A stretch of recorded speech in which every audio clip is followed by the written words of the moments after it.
Of course, Labour Party couldn't have been silent on that because Labour Party is the only party that won 25% and above in Abuja. So there's no way we could have been silent on that. The only party that won 25% and above. Others came distant second and distant third. Yes. And then your reaction on the issue of rerun. I do not want to predict the court because we presented a lot of issues. I thought that some of you should be very much worried that the election conducted by INEC, we presented 18,088 blood results from the IREF. Then INEC now gave us CTC of results. From there, we harvested 8,123 blood results. Some were completely blank. Some others were pictures of human beings. Some others, buildings.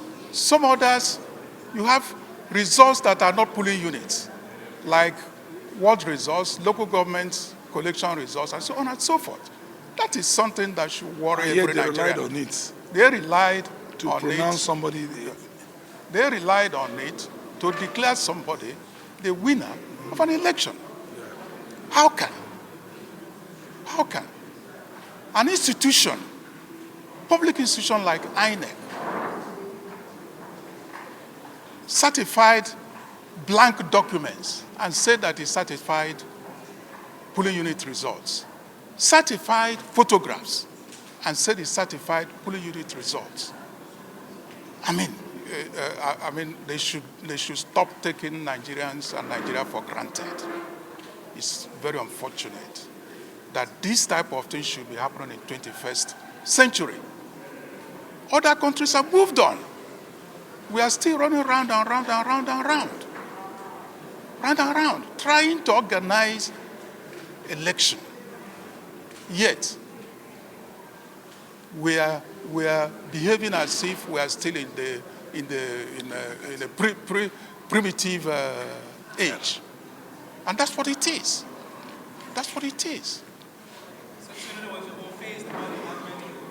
Huh? Are you unfazed about the argument about rerun? The presidential candidate being shot out? That is a constitutional issue. No, that is a constitutional issue. That's a constitutional issue. So we addressed it sufficiently. So it's for the court. Yeah, there are so many grounds we presented. So it's for the courts to decide. So, but what is important is that we sufficiently presented our case in a most convincing manner. Thank you. Thank you.